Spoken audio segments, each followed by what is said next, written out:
Le rouge a disparu de la carte pour l'orange, moins inquiétant en Île-de-France, en Guyane et à Mayotte.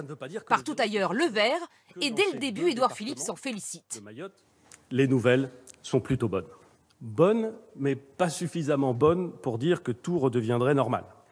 La liberté, enfin, va redevenir la règle et l'interdiction constituera l'exception. Liberté d'abord pour les déplacements en France, la limite des 100 km est levée partout. Réouverture aussi des parcs, jardins, musées et plages sur tout le territoire. Les maires pourront imposer localement le port du masque. Pour le retour en classe, 100% des écoles rouvriront le 2 juin, tous les collèges aussi, mais en zone orange, seulement pour les 6e et 5e. Au lycée, l'accent est mis sur les établissements professionnels. L'oral du bac français est supprimé. Concernant les cafés et restaurants, ils pourront rouvrir partout, mais pas aux mêmes conditions en zone orange. Seules les terrasses des cafés, des bars et des restaurants pourront ouvrir au 2 juin. S'agissant des loisirs comme les piscines, les salles de sport et de spectacle, 2 dates de réouverture. Le 2 juin en zone verte, le 22 juin dans les zones oranges. Les rassemblements de plus de 5000 personnes restent interdits. Notre plus grand adversaire, ce sont les très grands rassemblements. Et le risque est d'autant plus fort qu'ils auraient lieu dans un espace confiné, couvert, et sans organisation spécifique. Les cinémas n'ouvriront leurs portes qu'à partir du 22 juin. Enfin, on y voit plus clair sur les vacances. Réouverture des campings mardi prochain en zone verte. Les colonies de vacances seront autorisées cet été. En revanche, pour sortir de France, rien de décidé avant mi-juin. En direct de Matignon, on vous retrouve Julien Gasparuto. Julien, pour cette deuxième phase du déconfinement, le gouvernement passe plus que la deuxième. C'est un pied sur l'accélérateur. Il nous parlait jusque-là avec beaucoup de prudence, mais cette fois, Édouard Philippe a voulu clairement desserrer le carcan. Oui, Édouard Philippe a même parlé d'un retour à une vie presque normale, un vrai changement de ton donc et un vrai coup d'accélérateur, vous l'avez dit, dans le déconfinement qui s'explique essentiellement par de bons résultats sanitaires. Ils sont même meilleurs que prévu, mais pour le gouvernement, l'enjeu est aussi économique car le chômage a explosé et le déconfinement doit permettre de faire repartir l'activité. Les taux se desserrent donc, mais il reste encore d'importantes restrictions à lever. La réouverture des frontières au niveau européen, par exemple, ne sera décidée que le 15 juin prochain. Et puis en France, comme d'habitude, Édouard Philippe a donné rendez-vous dans 3 semaines et si les résultats sanitaires ne sont pas bons, eh bien, il pourrait revenir sur les mesures annoncées. À plusieurs reprises d'ailleurs, le Premier ministre a appelé les Français à la responsabilité.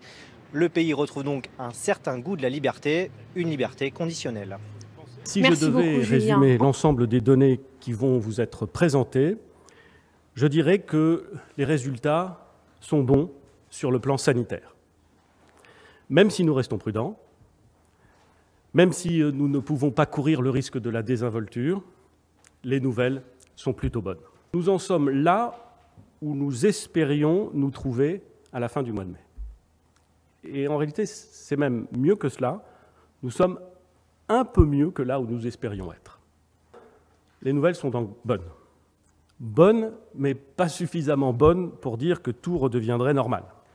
La liberté, enfin, va redevenir la règle et l'interdiction constituera l'exception. Nous avons ainsi notamment décidé l'accélération de la réouverture des écoles et collèges dans toutes les zones et des lycées dans les départements verts. Le ministre de l'Éducation nationale y reviendra dans un instant.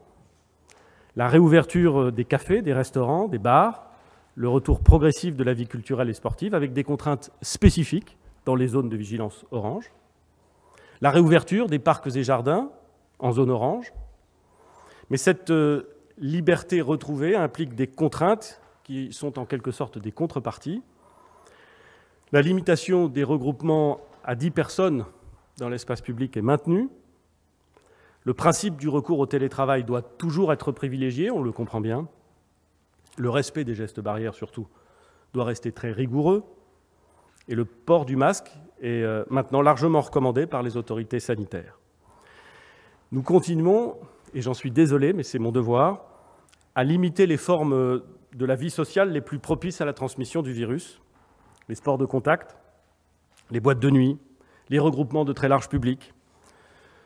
En particulier, le ministre le dira, il faut éviter les rassemblements de personnes dans les lieux couverts et sans organisation adaptée. Enfin, il faut continuer de veiller aux personnes vulnérables et leur demander de poursuivre leurs efforts pour se protéger. S'ouvre aujourd'hui un nouveau front et que le pays va devoir se battre contre l'impact d'une récession historique.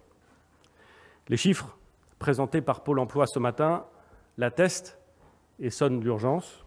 Le nombre de personnes inscrites à Pôle emploi et qui n'ont pas travaillé du tout en avril a augmenté de plus de 800 000 par rapport à mars. C'est malheureusement historique. Le déconfinement va donc nous permettre de reprendre une vie presque normale, de souffler après l'épreuve, mais il doit aussi sonner la mobilisation de tous, le moment d'une reprise vigoureuse, organisée, déterminée. Nous aurons l'occasion d'y revenir.